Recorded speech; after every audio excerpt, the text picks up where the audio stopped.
parasitosis del sistema nervioso desde el punto de vista del neurocirujano, fundamentalmente. ¿Ya? ¿Ok? Muy bien, entonces empezamos. Y aquí hay una lista de diagnósticos que ustedes pueden encontrar en la práctica cotidiana, en el quehacer de la práctica médica.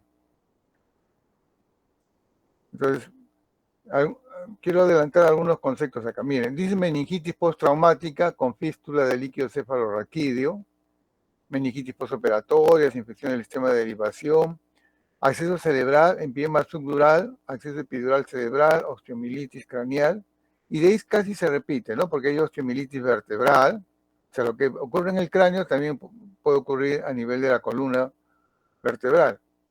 Si hay una osteomielitis craneal, también hay una osteomielitis vertebral, también hay acceso epidural, pero raquídeo, empiema subdural espinal, ¿no? Como hay acceso, empiema subdural craneal, y así como hay acceso cerebral, también puede haber acceso intramedular. Obviamente la clínica va a cambiar. En la primera parte, en la primera línea dice meningitis postraumática con fístula de líquido cefalorraquídeo. Entonces, es necesario definir qué cosa es una fístula. Cuando ustedes han hecho el seminario de TEC o han visto en la clase teórica de TEC, es una de las manifestaciones de la lesión traumática de la cabeza puede ser la salida de líquido cefalorraquídeo. Esa salida de líquido cefalorraquídeo entonces puede ser secundaria a un trauma, pero también puede ser espontánea. Entonces podemos distinguir dos tipos de salida de líquido cefalorraquídeo, de exteriorización de líquido cefalorraquídeo. Lo que se llama fístula de líquido cefalorraquídeo espontánea y la fístula de líquido cefalorraquídeo que se llama traumática. La diferencia es si hay o no hay golpe en la cabeza. ¿Ya? Entonces, si hay golpe, pues es traumática, ¿no? Y si no hay, pues se le cataloga como espontánea. Independiente de si hay o no traumatismo, la salida de líquido cefalorraquídeo va a significar que hay un camino, ¿no? Que se ha abierto un camino. Mire, aquí en celeste estaría representado el líquido cefalorraquídeo entre dos membranas, ¿no? La aracnoides, que es la membrana externa, la que tapiza internamente a la dura madre, y juntas tapizan internamente la cara interna del cráneo, y la pía madre que va adosada íntimamente al encéfalo. Entre la pía madre, adosada íntimamente al encéfalo, o sea, al cerebro, cerebelo, tronco cerebral, y la aracnoides, existe el llamado del espacio subaracnoideo. Entonces el espacio aracnoideo está entre dos meninges, la pía madre y la aracnoides. Ese espacio, el espacio aracnoideo, está lleno de líquido cefalorraquídeo. Este líquido cefalorraquídeo está dentro de este sistema, a nivel craneal y a nivel raquídeo, sin que, en condiciones normales, salga hacia el exterior de la cabeza o de la columna, no se exterioriza.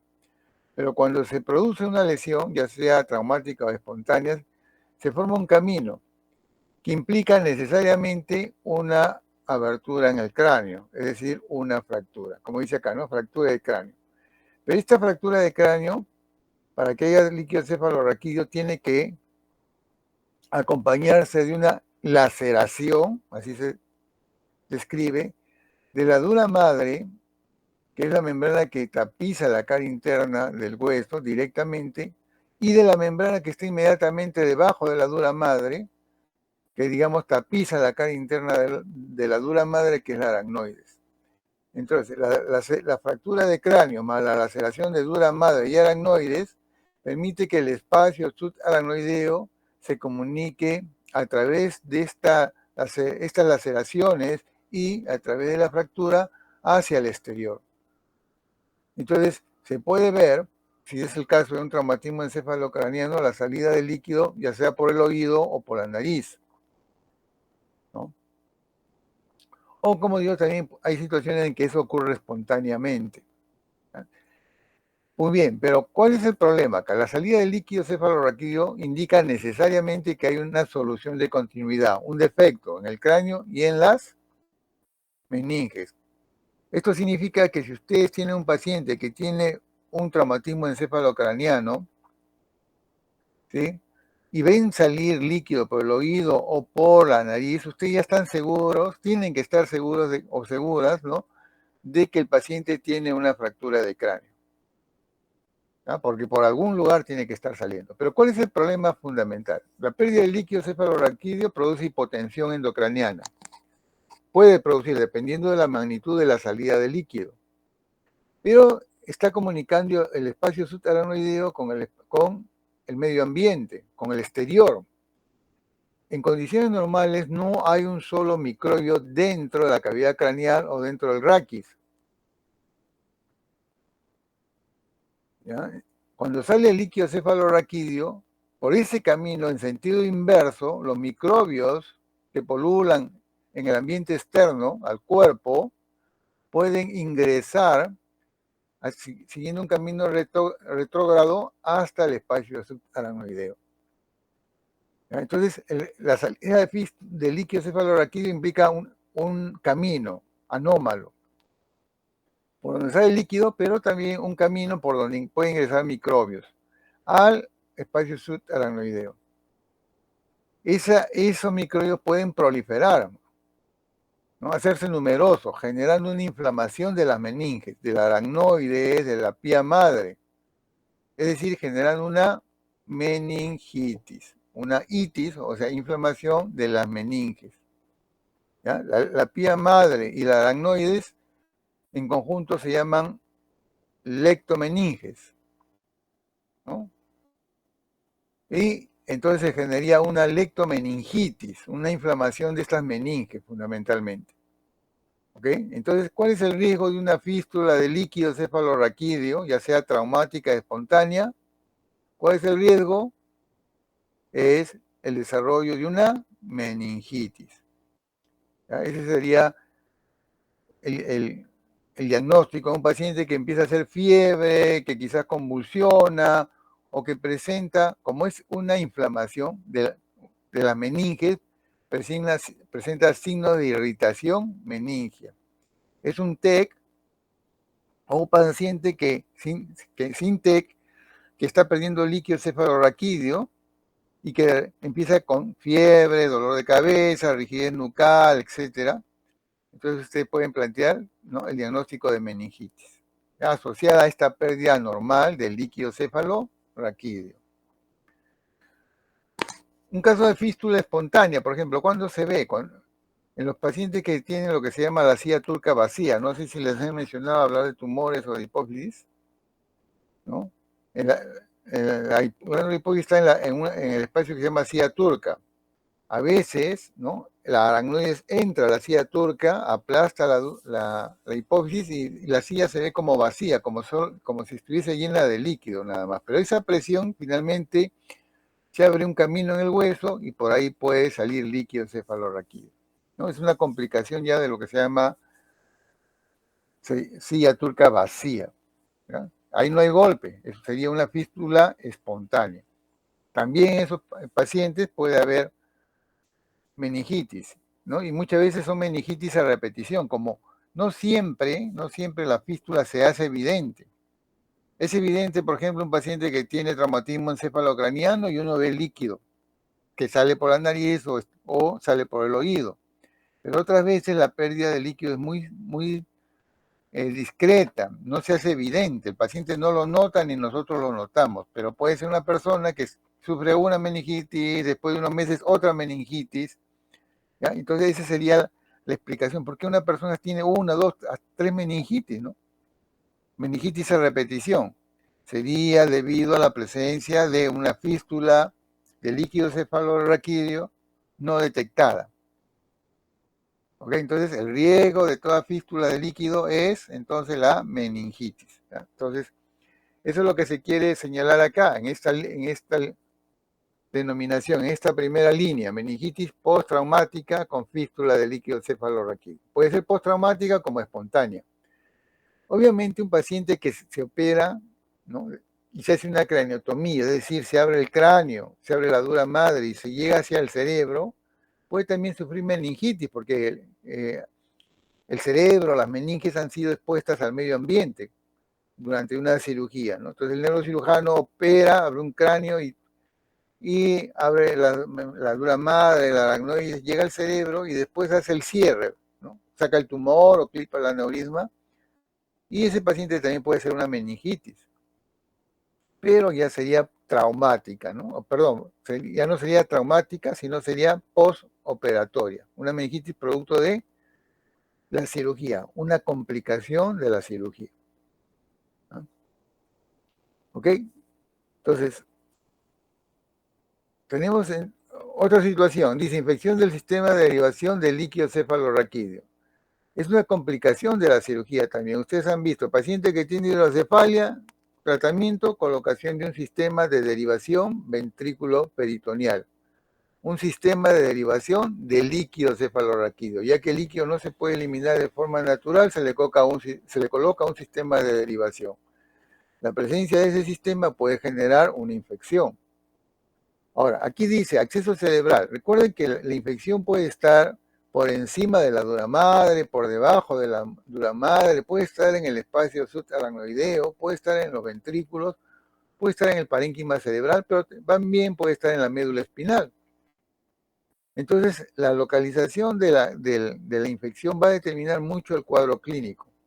En neurocirugía es muy importante la localización, dónde está el problema, la lesión, para entender el cuadro clínico y para decidir también el tipo de tratamiento que tiene el paciente. La localización nos da el cuadro clínico, nos permite hacer el diagnóstico y nos permite dar el tratamiento adecuado. Entonces es fundamental poder localizar la lesión, dónde está. Y eso se hace a través de la clínica y a través de los estudios auxiliares de imágenes, tomografía, resonancia, etc. Entonces dice, por ejemplo, empiema subdural, que significa que hay una colección de pus en el espacio subdural. Ya no es en el cerebro. Acceso significa colección de pus en el parénquima cerebral. El empiema es colección de pus en el espacio subdural, debajo de la dura madre. Y el acceso epidural es una colección de pus sobre la dura madre, entre el hueso y la dura madre. Ojo, miren la diferencia acá. Se utiliza la denominación empiema para el subdural y acceso para el epidural, para la colección de pus epidural. ¿Por qué se pone así? Porque se considera que el espacio subdural es una cavidad pequeña, virtual, pero que existe, ¿no? Entonces, cuando se llena una cavidad del cuerpo, no se habla de acceso, sino de empiema, ¿no? En cambio, el acceso no, en el acceso se forma un espacio. No existe espacio entre el hueso y la dura madre. Tiene que formarse un espacio. En ese caso se habla de acceso, por eso. ¿Ya? Por eso es la diferencia de términos. Empiema, colección de pus, en una cavidad preexistente. Muy bien. Osteomielitis obviamente es una infección del hueso que puede, como les decía, afectar el cráneo o afectar la columna vertebral. Vamos a ver que en la infección de columna vertebral va a haber infecciones del hueso o infecciones de los discos intervertebrales. ¿No? El acceso epidural raquídeo, obviamente, la conexión de pus está sobre la dura madre, pero a nivel del canal espinal. El empiema subdural a nivel del canal espinal, ¿no? Y el acceso intramedular obviamente está en la médula, ¿no? Muy bien, veamos. Entonces aquí está la definición, ustedes ya lo pueden revisar, leer nuevamente. Y recordemos que aquí no hay ningún microbio, ni uno solo, ni bacteria, ni virus. Para que exista la presencia de microbios en alguna parte de este contenido, ¿no? Debe haber un camino, ¿ok? Muy bien, entonces, esta es una tomografía normal, ¿no? Perdón, esta es una tomografía que aparentemente es, ¿no? Puede impresionar como normal, pero que tiene algunos detalles que quiero que ustedes se aprecien.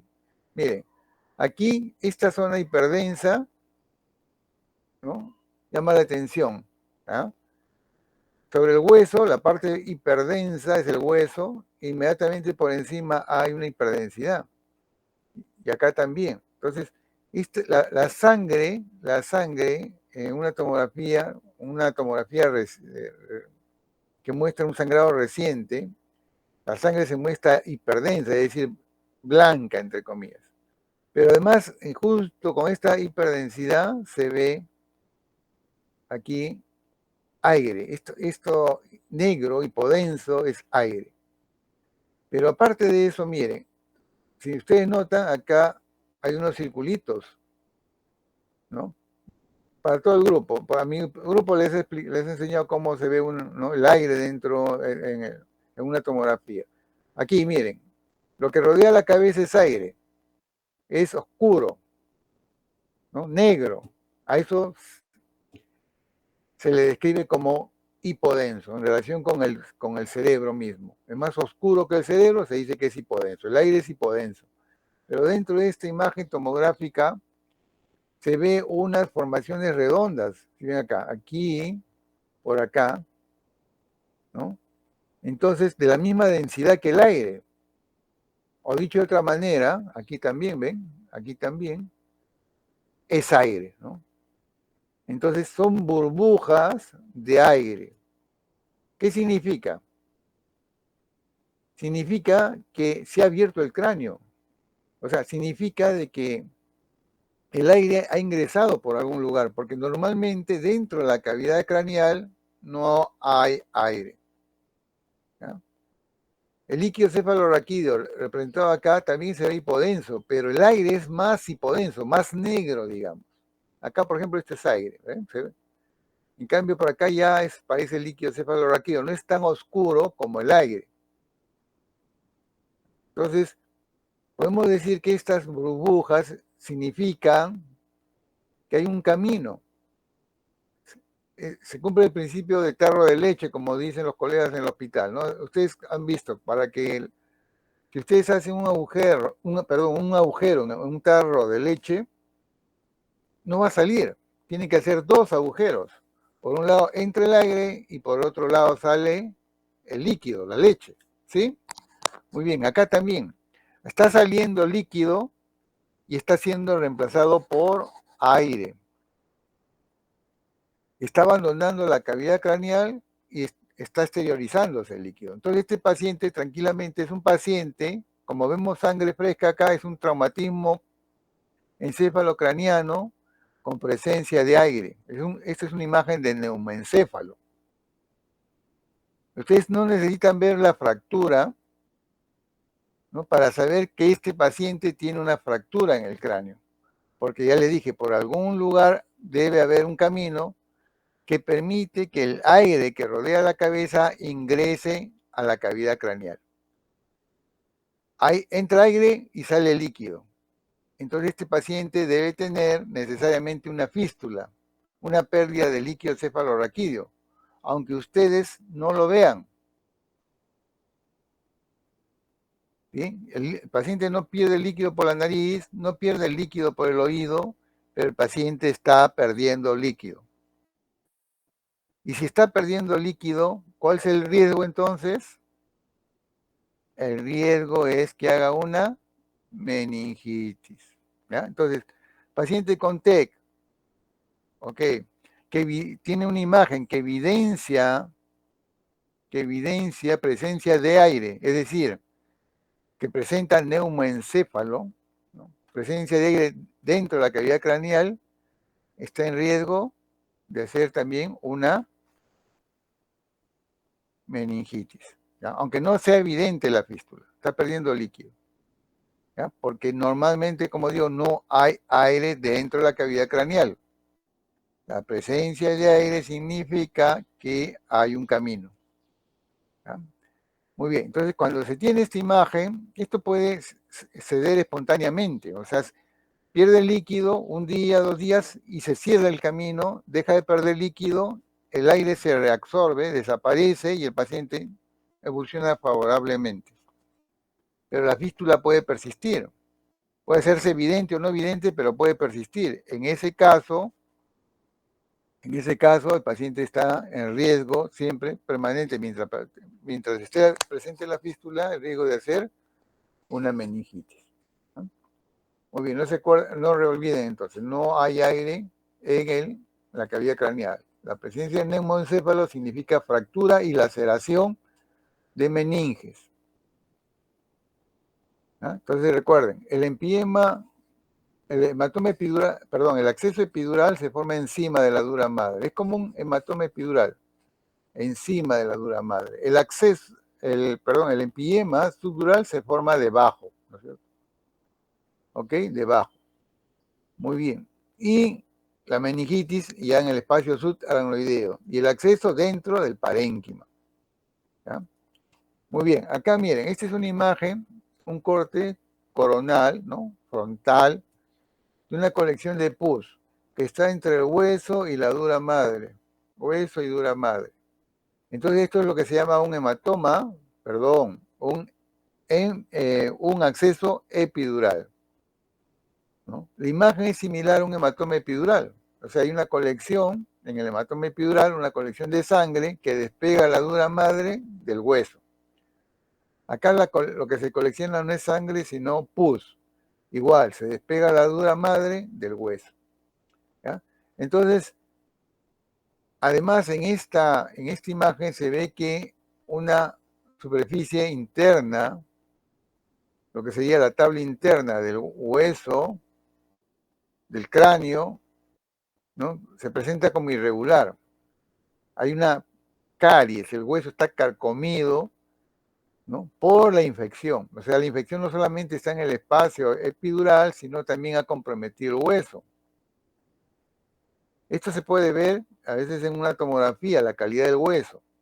Entonces, este paciente tiene una colección de pus, un acceso epidural, pero también tiene una infección en el hueso, es decir, una osteomielitis. ¿Cuál es la consecuencia inmediata de un acceso cerebral o como este caso, un hematoma epidural o cualquier acceso en el cuerpo? ¿Qué es lo que se hace? Es una colección de pus. ¿Cuál es el aforismo que se utiliza en medicina? ¿Recuerdan ustedes? Acceso diagnosticado. ¿Alguien se acuerda? ¿Qué sigue? La expresión. Sí. Drenar. Esa es lo que es la norma básica, ¿no? Así es. Muy bien. Entonces, ustedes dicen acceso diagnosticado, acceso drenado, ¿no? Eso es en general. Entonces, ¿por qué tenemos que drenar un acceso? Porque miren, acá la colección de pus está sobre el cerebro. Los vasos sanguíneos están en el cerebro. Entonces, los antibióticos que usamos van a llegar bien al cerebro, ¿no? Superando la barrera hematoencefálica más o menos bien, pero no hay vasos sanguíneos acá. Entonces, aquí, esta pus, ¿qué cosa es la pus? Es una mezcla de leucocitos viables, vivos, que están peleando con las bacterias viables, vivas, y producto de esa lucha están produciéndose muertos y heridos, ¿verdad?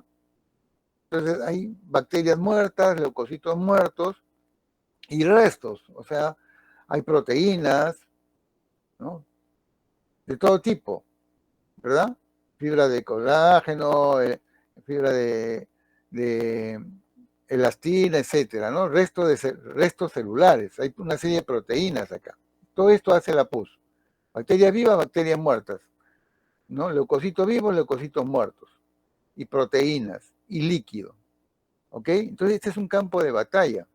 Para acabar con la infección tendríamos que dar antibiótico, pero el antibiótico no va a llegar. Entonces aquí va a seguir la batalla y las bacterias, los microbios pueden ganar al cuerpo y el acceso sigue creciendo. Entonces el acceso acá se va a comportar como un hematoma epidural.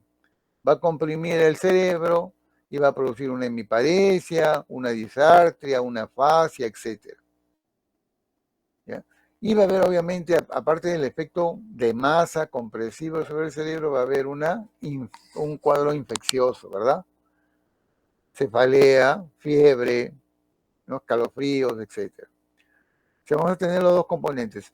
El componente infeccioso, porque es una infección, y el componente de masa sobre el cerebro, porque es una lesión ocupante de espacio. Entonces, si los antibióticos no son suficientes, se cumple, pues, ¿no?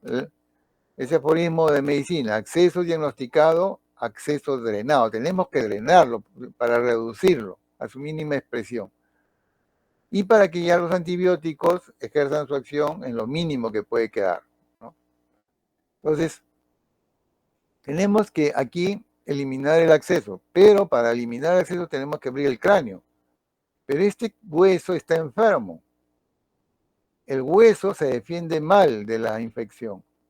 Entonces, tenemos que eliminar hueso porque le damos antibiótico y va a tender a ser crónico el proceso infeccioso. Entonces, lo que hacemos, eliminamos el hueso, hacemos una craniectomía, extirpamos hueso, dejamos al paciente sin esta porción de cráneo, de hueso, y drenamos la colección de pus. Entonces, como ven, es una infección, pero requiere algo más, no solamente tratamiento antibiótico, sino una cirugía, una cura quirúrgica se llama. ¿Ya? Una cura quirúrgica que implica una craniectomía, extirpar hueso, y, en este caso, extirpar hueso y drenar el acceso epidural. ¿Ya? Y algo similar puede ocurrir pues en el raquis, ¿no? Pues el acceso epidural, si hay compromiso de hueso, eliminaremos hueso, etc. Pero hay que eliminar la colección de pus quirúrgicamente, porque el tratamiento antibiótico es insuficiente. Obviamente la cirugía por sí sola no va a resolver problemas. Se opera y continuamos con el tratamiento antibiótico. La ventaja de la cirugía es que nos va a permitir tomar muestras, ¿no? Hacer cultivo, identificar el microbio, hacer la sensibilidad antimicrobiana, ¿no?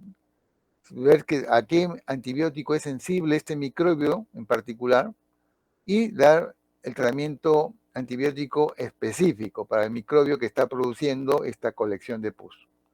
¿Ya? Ofrece esa ventaja adicional. Drenamos, con eso evitamos el efecto de masa y mejoramos la calidad del tratamiento antibiótico, dando un tratamiento antibiótico específico al microbio que está generando la infección. Muy bien.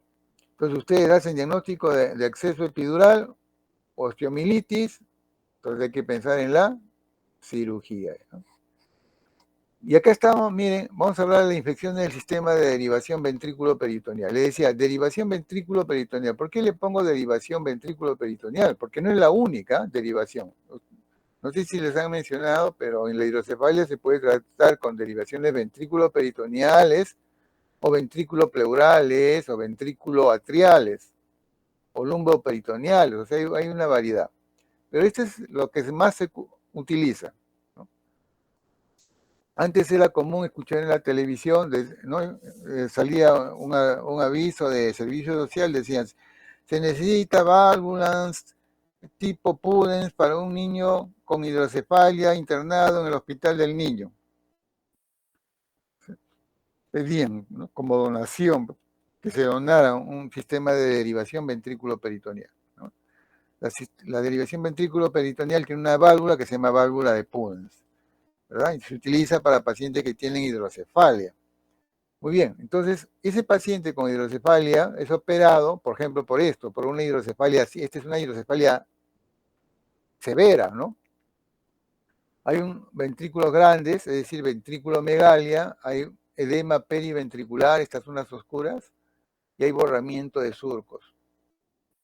Entonces este paciente tiene una hidrocefalia y se puede morir por la hidrocefalia. Acá el paciente hace una hipertensión endocrinal severa y hay que colocar, o sea, no drena el líquido, no sigue su camino normal, no puede llegar a los sitios donde se elimina, etcétera, se acumula el líquido. Entonces hay que colocarle un sistema de derivación ventrículo, porque va del ventrículo ventrículo peritoneal porque termina en el peritoneo. ¿Sí? Entonces, ese paciente, ¿no?, tiene esto, como ven, catéter ventricular, llamado también proximal, una válvula que varía, no es solamente Pudens, hay otros tipos, pero lo común es que sea una Pudens, así se llama, y un catéter distal o peritoneal. Peritoneal, que es lo más común, pero el catéter distal puede ser también colocado en otras partes del cuerpo, como vemos acá. Al atrio, ¿no? O sea, ventrículo atrial, atrio significa pues aurícula, ¿verdad? En realidad ese catéter no llega a la aurícula, no debe llegar, se dirige hacia la aurícula, pero queda muy próximo. No debe estar propiamente en el corazón, sino en la yugular, interna primero y después la cava, la vena cava superior, que termina, ustedes saben, en la aurícula. Pero se queda en la cava, no puede ir más allá, porque si entra al corazón puede producir arritmias cardíacas, ¿no? Pero se le llama ventrículo atrial. Y este es otro caso que es menos frecuente, ¿no?, que es la lumboperitoneal, ¿no? Va a cavidad abdominal, un extremo y el otro extremo está a nivel en el espacio subaracnoideo, pero lumbar. Acá no, es ventrículo atrial, acá ventrículo peritoneal. También hay ventrículo pleural. El catéter distal, en vez de ir o dirigirse hacia el corazón, queda en el espacio pleural, ¿no?, entre la pleura parietal y la pleura visceral. Ahí va el extremo distal, catéter distal. Lo más común es esto, pero entre las complicaciones que puede haber, hay dos que son comunes dentro de la derivación ventrículo peritoneal, ¿no? Puede ser pregunta de examen, yo no estamos haciendo más que énfasis para que se entienda el concepto, ¿no? ¿Ok? Entonces miren, este es un catéter, el catéter ventricular, el que está ingresando a través del cráneo, a través del cerebro hacia el ventrículo. Catéter. Está terminando la punta dentro del ventrículo, acá, ¿no? Esta parte es el asta anterior, tercer ventrículo, y está ahí, la punta está en el ventrículo, va a drenar líquido. Lo que se ve acá, hiperdenso, es sangre, ¿ya? Entonces puede haber sangre al introducir el catéter por un daño de un vaso a nivel del cerebro, o puede haber sangre también, como se ve acá, dentro de los ventrículos. Pero así como tenemos imagen de sangre, lo he puesto esto porque es más evidente, el acceso a veces no se ve tan claro, digamos, ¿no? Puede haber una infección alrededor del catéter, ¿no? Hay una cerebritis, se llama, ¿no? Porque toda infección en el cerebro propiamente, empieza como una cerebritis, como una inflamación del cerebro. Después se hace su acceso cerebral. Vamos a ver acceso más en detalle. Pero aquí estas imágenes me sirven para mostrarles, a través de la sangre, este es un hematoma o una hemorragia intraparenquimal y esta es una hemorragia intraventricular. Así como puede haber sangre en el parénquima o dentro de los ventrículos, puede haber microbios acá. El catéter se contamina durante la cirugía y al colocarlo también introducimos microbios que pueden desarrollarse en el parénquima, en la parte sólida del cerebro o en las cavidades ventriculares, formándose un acceso o una ventriculitis, se llama, ¿ya? Un acceso cerebral o una ventriculitis.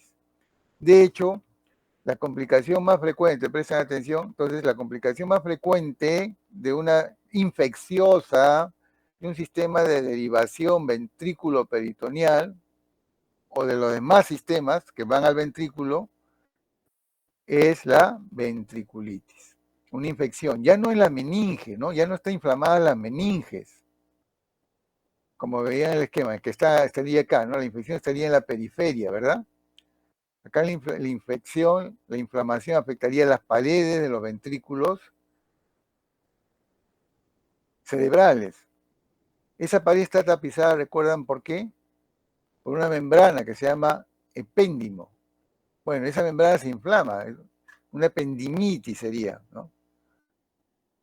Entonces hay una inflamación.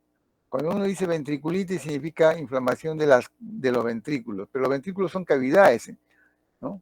nos está ubicando la infección, pero las cavidades mismas no se inflaman las paredes y el cerebro que rodea los ventrículos. Entonces, igual que en la meningitis, solamente no se inflama la meninge, sino el cerebro que está debajo.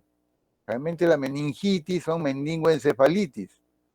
Y la ventriculitis también son ventriculitis con una encefalitis, pero de la parte que está adyacente a los ventrículos. Las meningitis pueden ser muy graves porque destruyen el cerebro. Las ventriculitis también son muy graves. Destruyen el cerebro, pero las partes profundas del cerebro. Entonces, esa imagen que sirva para recordar. Complicaciones. Un paréntesis. Que ustedes le preguntasen, por ejemplo, digamos que están rotando en urología y le dicen, este paciente ha sido operado, ¿no? Se le ha hecho una nefrectomía, una extirpación de un riñón. Dígame dos complicaciones que pueden haber producto de la nefrectomía. O si le dicen, están haciendo cirugía de tórax, dígame dos complicaciones que pueden ser producto de una lobectomía del lóbulo pulmonar del lado derecho. Ustedes no necesitan haber leído. ¿Saben cuáles son las complicaciones que ocurren en cualquier cirugía? Sin leer, ¿ah? Es para toda cirugía. La hemorragia y la infección. La hemorragia y la infección. Si lo operan del corazón a un paciente, ¿cuáles son las complicaciones? Diga dos complicaciones. Hemorragia. Se puede abrir la herida, ¿no? Se puede perforar una arteria, etcétera. Entonces, hemorragia. ¿Ok?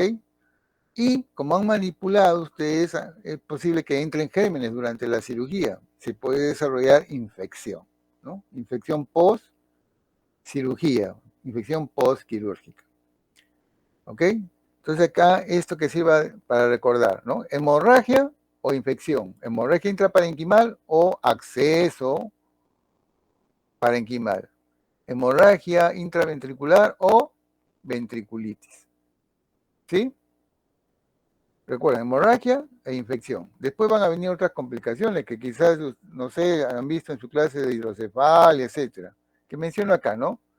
Neumoencéfalo, que haya aire dentro del cráneo después de una cirugía de derivación, o que el drenaje sea muy amplio, que drene demasiado líquido, ese sistema, y eso se llama sobredrenaje, o que la válvula funcione a medias, se llama disfunción, ¿ok?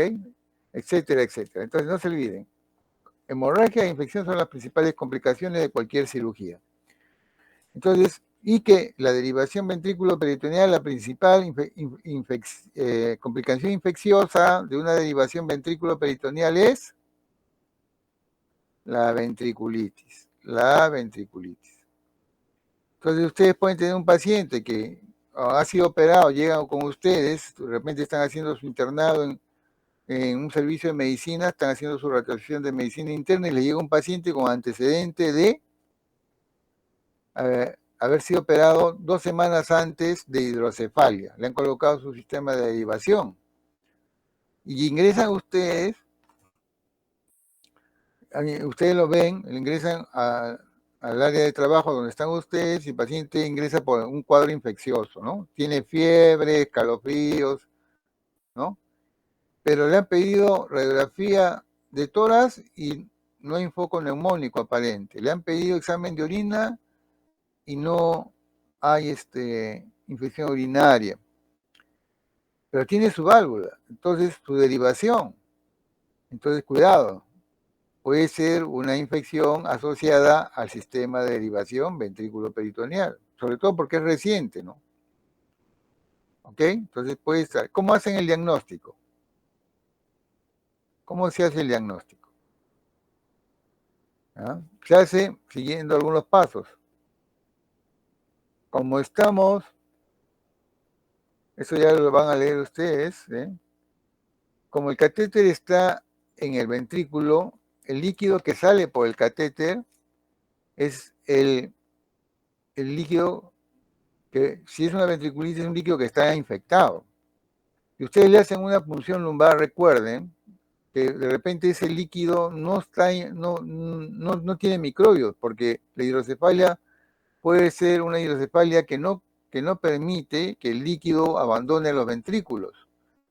Puede ser una hidrocefalia obstructiva, de tal manera que el líquido no va a llegar al espacio subaracnoideo. Cuando uno hace la punción lumbar, y nos vamos a la primera imagen, vamos a ver.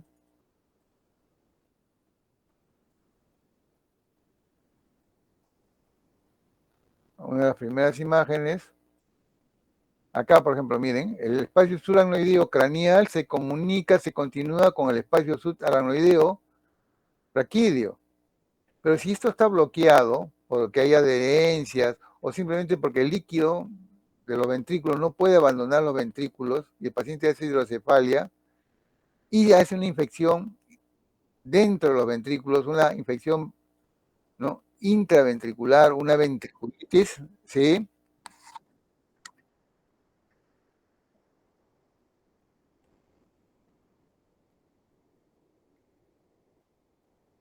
Ok, y bueno, suponemos acá, me voy al otro enlace, ¿ya? Aquí tenemos, si se hace una punción lumbar se extrae el líquido del espacio subaracnoideo lumbar, pero puede que los microbios no estén llegando ahí porque está cerrado el camino, es bloqueado el camino. Entonces hay que sacar líquido de la, del líquido ventricular, que es el que está infectado. Entonces se toma muestra del reservorio, se llama. Vamos a hacer, a ver. Entonces tenemos, miren, voy a dibujar aquí en esta, aquí, ¿no? Tenemos un catéter, ¿sí? Este es como es un tubo, digamos, ¿no? Que se conecta a una válvula, ¿ok? Hay un sistema valvular. También en esa válvula hay un reservorio, o sea, hay líquido ahí. Y, y esto se conecta a otro catéter, al catéter distal. Entonces, el líquido está fluyendo en sentido del extremo distal, ¿no? En esta dirección se está moviendo el líquido, abandonando el ventrículo hacia la válvula, ¿sí? Y de la válvula hacia el peritoneo, ¿no?, habitualmente, ¿no? Entonces se toma muestra de acá se puede tomar muestra de líquido, ¿ya? Porque ese líquido es el que está contaminado. Entonces, para tener microbios hay que tomar del reservorio, se llama, del reservorio valvular, ¿ya? Hay una válvula, pero rodeando la válvula hay una especie de domo, digamos, o una semiesfera donde se acumula el líquido, está pasando el líquido. Desde ahí se toma, con una aguja muy finita. No lo van a tomar ustedes, lo hace el neurocirujano. Entonces, si ustedes sospechan que hay una infección, una ventriculitis, porque ha sido operado de una válvula,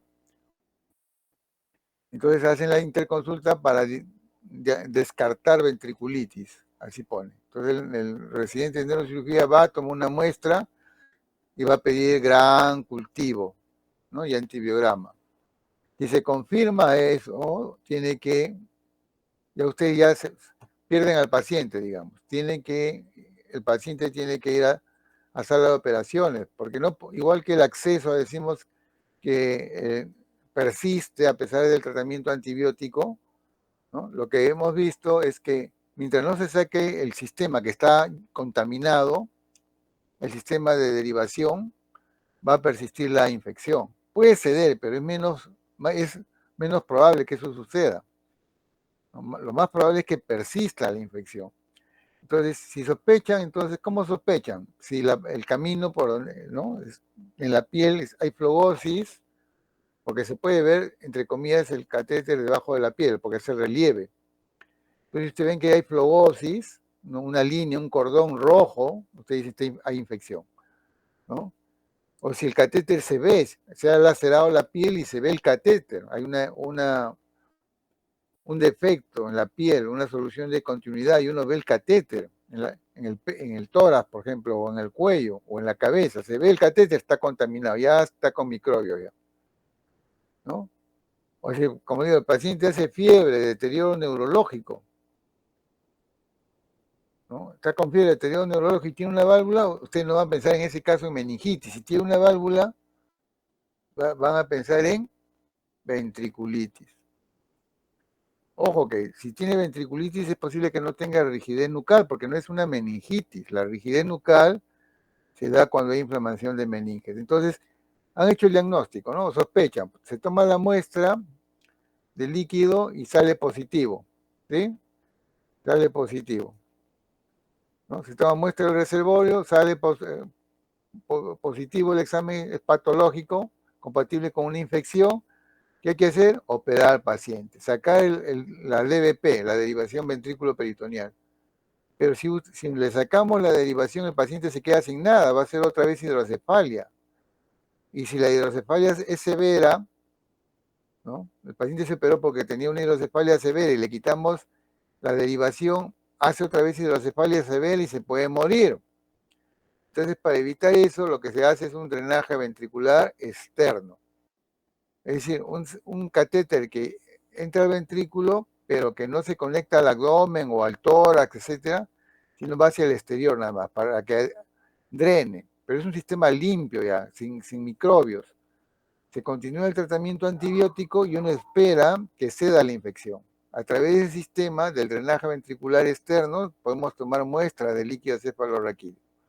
Una vez que los controles dicen que el líquido está normal, ¿no?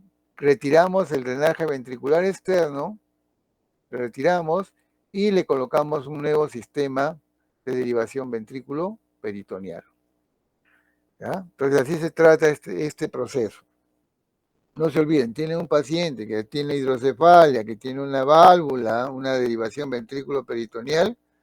Si hace fiebre, tienen que pensar que puede ser una infección del sistema de derivación.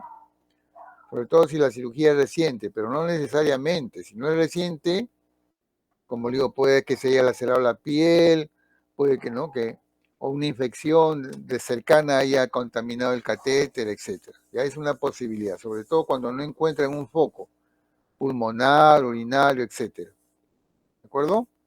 Se llama infección del sistema de derivación. Y así se trata. Hay que operar, retirar el sistema y colocarle un DBE provisional. ¿Ya? Porque la DBP, la derivación de un paciente con hidrocefalia, es algo definitivo, se pone para siempre, digamos, ¿no? Porque necesita el paciente que persista, permanezca el sistema, porque si no, si se quita, hace hidrocefalia. ¿Ok? Muy bien, entonces se entendió, ¿no? El concepto, ¿no? No se puede quedar sin nada. Se quita el DBP, pero se reemplaza por una DBE, un drenaje ventricular externo, hasta que sea la infección y se pueda colocar nuevamente un sistema de derivación ventrículo peritoneal. Esa derivación es por vida, permanece. ¿Ok? Muy bien. En sexo epidural intracraneal y en epiema subdural, colección de pus, ya le dije, por encima o debajo de la dura madre, ¿no? Entonces, en estos casos, siempre hay una fuente de infección. ¿No? Puede ser una sinusitis, una otitis grave, un traumatismo craneal, una cirugía de la cabeza, ¿no? Y raramente una infección de la sangre. Es decir, más son infecciones locales, ¿no? Que siembran, que inoculan microbios en el espacio epidural o en el espacio subdural, ¿no? Un foco infeccioso de otra parte puede dar, sí, también puede dar, ¿no? Es lo que dice acá, o sea, sería hematológico. Igual, el acceso cerebral también tiene su origen, ¿no? Miren, por diseminación por contigüidad, es la mayoría, 85%. Una otitis, como le digo, ¿no? Si tiene una otitis en el oído derecho y es por contigüidad, es muy probable que esté por encima del oído, es decir, en el lóbulo temporal del lado derecho, o en el cerebelo, ¿no? Del lado derecho. Ubíquense ustedes, por favor. Si ustedes se tocan el oído, el meato auditivo, la oreja, arriba está el lóbulo temporal y atrás el cerebelo, ¿sí? Entonces, por contigüidad, el microbio pasa, ¿no? Avanza, invade el lóbulo temporal o el lóbulo occipital. Otitis media derecha, crónica, ¿no? Va a dar acceso temporal derecho o acceso del lóbulo, perdón, del hemisferio cerebeloso derecho. Si es otitis izquierda, los accesos estarán en el lado izquierdo. Si tiene una sinusitis frontal, ¿dónde estará el acceso? Pues a nivel de los lóbulos frontales, ¿no? ¿Ah? Entonces, es por contigüidad, ¿no? Diseminación contigua, dice acá, ¿no? El 80% promedio. Por vía hemática, un paciente que tiene, por ejemplo, una infección pulmonar, una neumonía o un acceso, ¿no? Es más raro, menos frecuente, ¿no? Sería un acceso metastásico, así se llama. ¿Ya?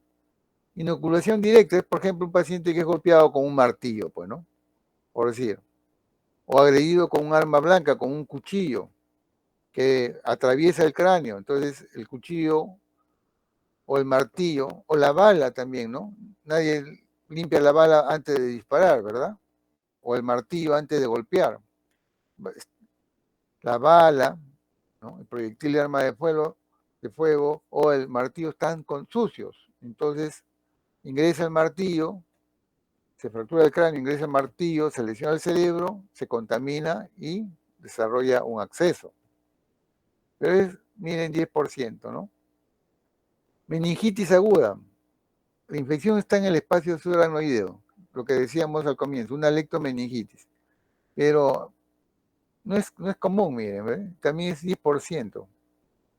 Uno podría pensar, ¿no? Si hay una infección ahí, ya pues va a ser acceso, ¿no? No es solamente 10%, ¿no? ¿Ok? De todos los casos de acceso cerebral. Entonces, lo más común entonces es realmente una otitis media o una caries dental o una sinusitis, ¿ya? Por contigüidad se llama. Y si es por sangre se llama metastásico, un acceso metastásico. ¿Cuál es la diferencia? Vamos a ver. Ahora, miren, en los niños tenemos, esto es lo por contigüidad, pero las hematógenas realmente es un paciente varón adulto que tiene un acceso pulmonar, un empiema, ¿no? De cavidad pleural, ¿no? Un empiema pleural o bronquiectasias, o sea, bronquios dilatados con pus. Entonces, estos focos infecciosos a través de la sangre pueden contaminar el cerebro, ¿no? El microbio migra a través de la sangre y llega al acceso. Ya hemos dicho que es porcentaje bajo, ¿no? Ese sería el acceso metastásico, esto que está acá, ¿no? Vía hematológica, ¿ya?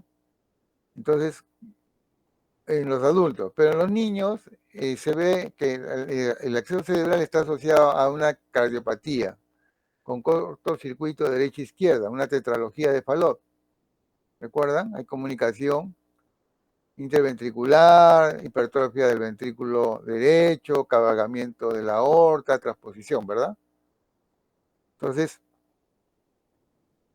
ese chung derecha-izquierda favorece que haya pueda formarse acceso cerebral.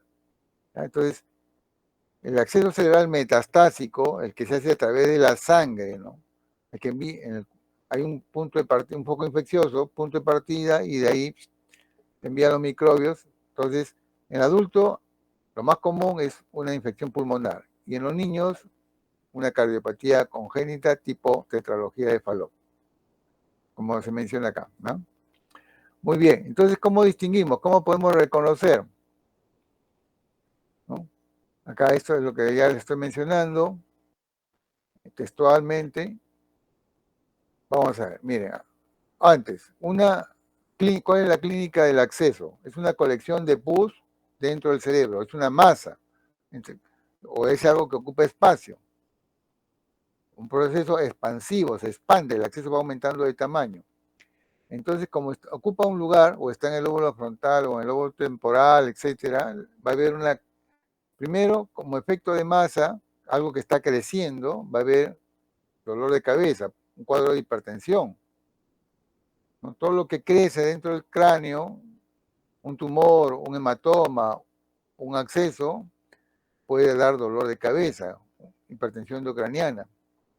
¿Ya? Entonces, miren, ¿cuál es el síntoma más común? La manifestación más común del acceso, cefalea, 75%. 75%, no dice 100%. ¿Ya? No dice 100%. ¿Qué significa? Que un paciente puede tener un acceso cerebral y no tener dolor de cabeza. Igual, un paciente puede tener un tumor cerebral y puede no tener dolor de cabeza. No son sinónimos. ¿Ya? Entiendan por favor eso. Aunque sea una masa expansiva, el paciente puede no tener dolor de cabeza. Aunque la señora, ¿no? La persona común que no tiene formación médica, ¿no? Asocia el dolor de cabeza a tumor, ¿no? La comadre le dice, no, a su comadre le cuenta, me está doliendo mucho la cabeza y le aconsejan, tienes que ir al médico, porque te acuerdas de Panchita, tenía mucho dolor de cabeza y tenía un tumor. No siempre es así, ¿eh? Hay muchos tumores que no dan dolor de cabeza y hay dolor de cabeza muy fuertes que no son tumores cerebrales, tienen otras causas. Acá tampoco, ¿ya? No, hay dolor de cabeza, sí. La mayor parte de los pacientes tienen dolor de cabeza, sí, pero todos tienen, no.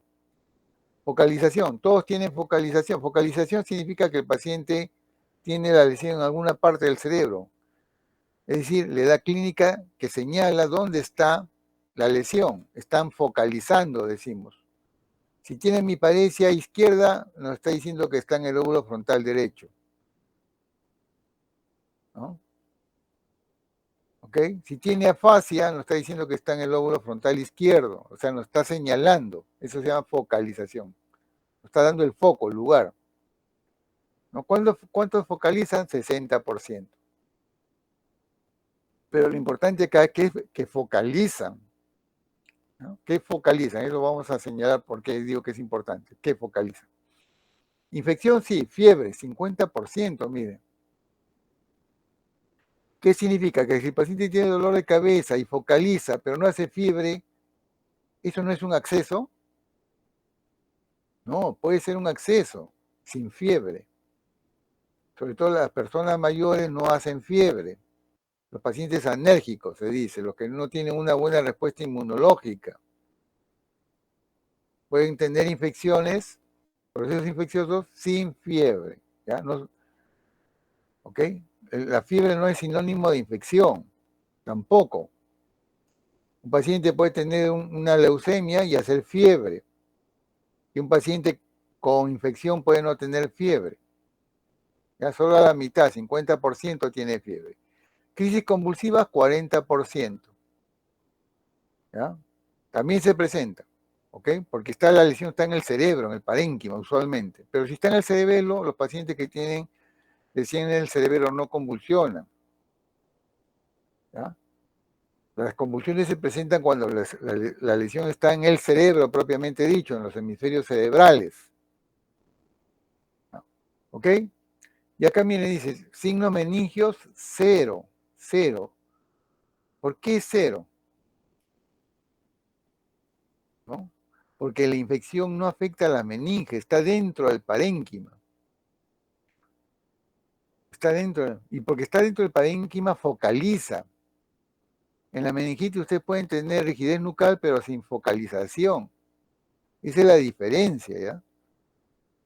La infección está en las meninges, en el espacio subaracnoideo. Se inflama la meninge, signos de irritación meningia, Kernit, Brusitsky, rigidez nucal, pero no focaliza. Va a focalizar si se complica, si hace vasculitis e infarto. ¿Ya? Pero acá no, acá focaliza. ¿Pero por qué focaliza? Porque la colección de pus está en el cerebro, está con hemiparesia o hemiplegia derecha porque el acceso está en el hemisferio izquierdo, en el lóbulo frontal izquierdo, por eso hace hemiparesia derecha, ¿no? Un déficit contralateral. Está en el parénquima. ¿Pero tiene rigidez nucal? No, no tiene rigidez nucal. ¿No? Entonces, si ustedes tienen un paciente que focaliza, que no tiene rigidez nucal y está con fiebre, usted dice, ¿no? Clínica de acceso cerebral. Tengo fiebre, tengo focalización, pero no rigidez nucal. Ah, ya. En cambio, si tiene fiebre, tiene dolor de cabeza, pero tiene rigidez nucal, ustedes dicen esto es una meningitis. Uno focaliza, el otro no. Uno hace rigidez nucal, el otro no. Cruzado, ¿no? Focaliza, pero no rigidez nucal. Acceso. Rigidez nucal, pero no focaliza. Meningitis. ¿Ah? Al menos en la meningitis no complicada. Muy bien. Entonces la triada clásica, ¿no? Del acceso, cefalea, fiebre, cefalea porque es una masa en expansión, fiebre porque es un proceso infeccioso, y focaliza porque está dentro del parénquima. ¿No? Pero miren qué dice acá, solo aparece en menos del 50% de los casos. ¿No? La clínica es importante, sí, la clínica manda, decían los antiguos médicos, sí, pero necesitamos confirmar con imágenes, con tomografía, con resonancia. El acceso tiene etapas, miren, cerebritis, ¿ya? La primera etapa, no hay una colección de pus, hay una infección local, todavía no hay una colección de pus. Para que se forme un acceso se requiere esto, que se forme una cápsula, una pared, ¿no? Como si fuese la cáscara, digamos, ¿no? De una fruta o la superficie de un balón, ¿sí? Entonces, esa envoltura que localiza la pus es la cápsula, ¿no? En una primera etapa no se forma esa envoltura, ¿no? Primero hay una inflamación local, una cerebritis. Entonces se habla de cerebritis temprana y cerebritis tardía, ¿no? Entonces acá está, usted lo va a poder leer, zona de necrosis, hay destrucción, ya le dije, es un campo de batalla, el cerebro se destruye, ahí donde está la infección. Y yo le decía, hay leucocitos, hay bacterias, ¿no? Pero también hay destrucción, porque entran fagocitos que se van a comer los restos de los leucocitos, de las bacterias, pero también el cerebro. ¿Sí? Hay destrucción cerebral ahí. ¿Ah? Entonces, por eso dice área de necrosis acá, de destrucción. Cuando se forma la cápsula, ya hablamos de acceso propiamente, ¿no? Capsular temprano o capsular tardío, como vemos acá, ¿ya? Muy bien, entonces, cuando ya está encapsulado, ya hay que pensar en la cirugía, porque aquí en la etapa de cerebritis todavía el antibiótico llega, ¿ya? Cuando ya hay cápsula, ya es muy difícil de que penetre. Esa cápsula, esa cáscara es una pared, ¿no? Y además, la cápsula se forma ya más tardíamente, como vemos. Entonces, ¿qué significa? Que esa colección de pus ya ha crecido, va creciendo, cada vez es más grande. Entonces, los vasos que están alrededor, aunque pueden llevar antibióticos, esos antibióticos ya no fluyen hacia el interior del acceso, persistiendo entonces la infección. Miren acá, esta es una colección, son imágenes de acceso cerebral, ¿no? ¿Ya? Hay un anillo, eso es lo característico, se le pone el contraste y se observa una captación en anillo, así se dice, ¿ya?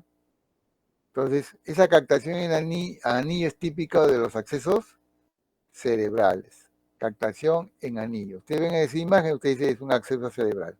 ¿Ya? Muy casi seguro.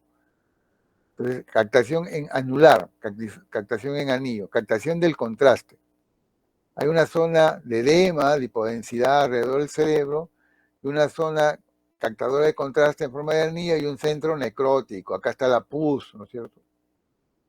Pero acá vemos dos imágenes similares, dos imágenes compatibles con acceso. Pero uno está a nivel frontal, porque este es los lóbulos frontales, y otro está a nivel occipital. Entonces, si es así, miren, uno está en la parte anterior del cerebro, otro en la parte posterior. Uno está en el lado izquierdo y otro en el lado derecho. Imaginemos, paciente con otitis media, crónica, otitis purulenta, no crónica. Decimos, por contigüidad, o continuidad, ¿no? Lo que va a dar es un acceso temporal o del cerebelo. Una otitis en el oído derecho podría explicar este acceso, pero este otro está del otro lado del cerebro, cruzando la línea media. Este es el lóbulo frontal izquierdo. Entonces, este acceso no sería producido por una otitis izquierda, que podría explicar este acceso. Acá, una sinusitis frontal, ¿no? de los senos frontales o los senos paranasales, puede explicar un acceso frontal. Porque los senos frontales, paranasales frontales, están en la frente, pues, ¿no? En relación con los lóbulos frontales, o sea, podría explicar un acceso frontal, pero no un acceso occipital, pues, ¿no? Entonces, ¿qué explica esto? Una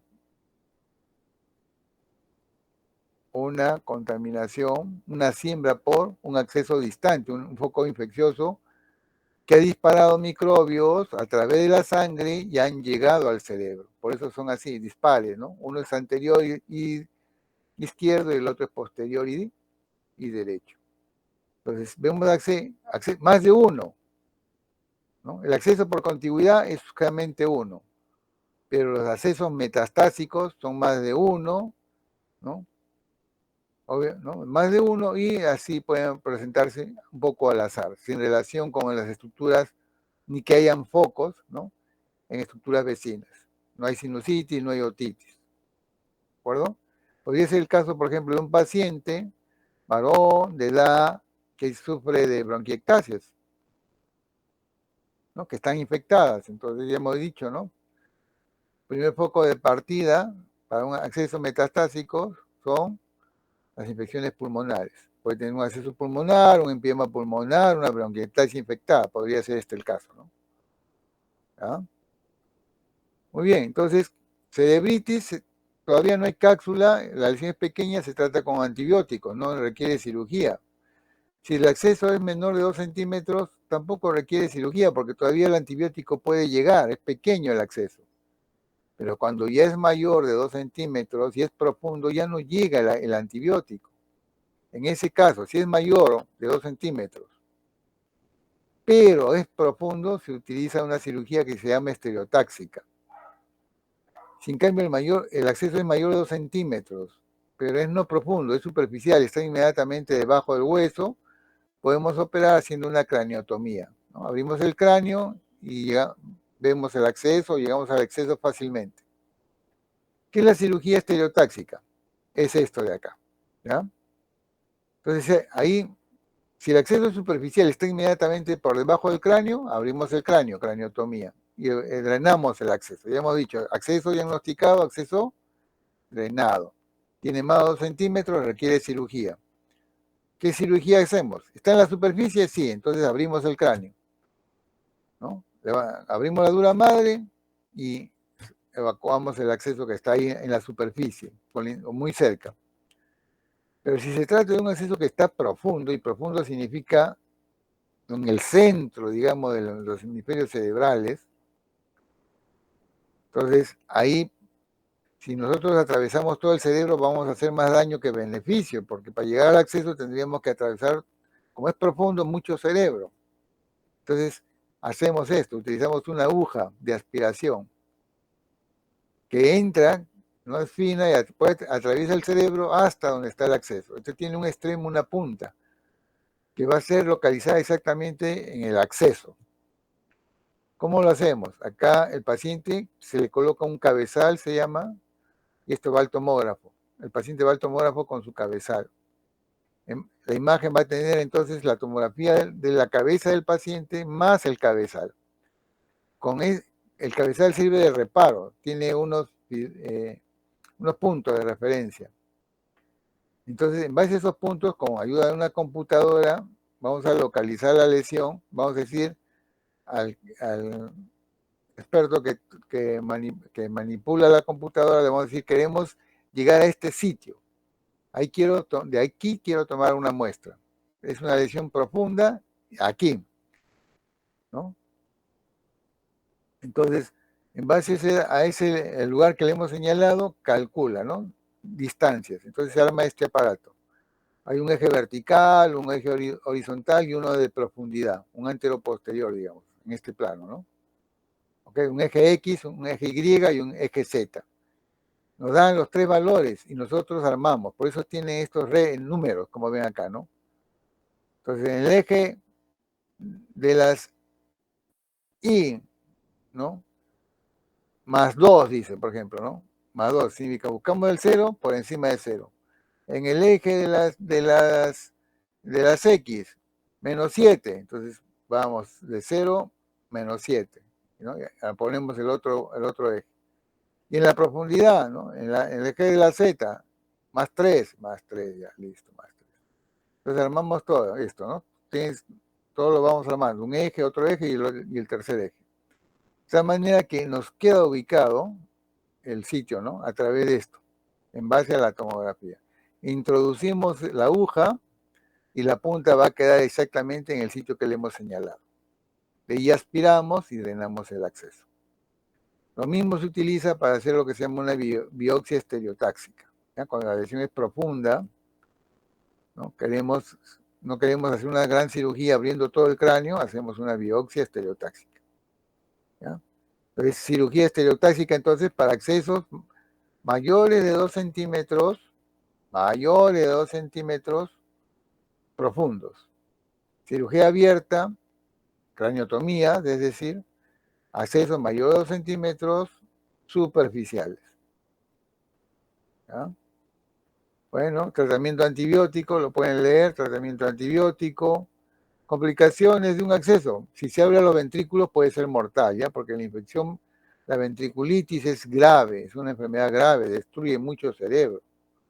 ¿Ya? Entonces, se puede abrir y causa una mortalidad alta, acá dice mortalidad 80-100%, ¿no? Se invade el ventrículo. ¿Ya? Muy bien, entonces ahora neurocisticercosis. Pasando un poco, dejando un poco las infecciones, vamos a ver a los parásitos. Muy bien, entonces tenemos acá el ciclo, ustedes saben, la neurocisticercosis es la parasitosis más frecuente que afecta al sistema nervioso, ¿no? Hay una tenia solium, se llama, ¿no? Que ocupa el intestino. Esta tiene unos segmentos que se llaman las proglótides, que se cargan de huevos, los huevos son eliminados, ¿no? La tenia solium habita al ser humano, al adulto, el hombre, perdón, es el huésped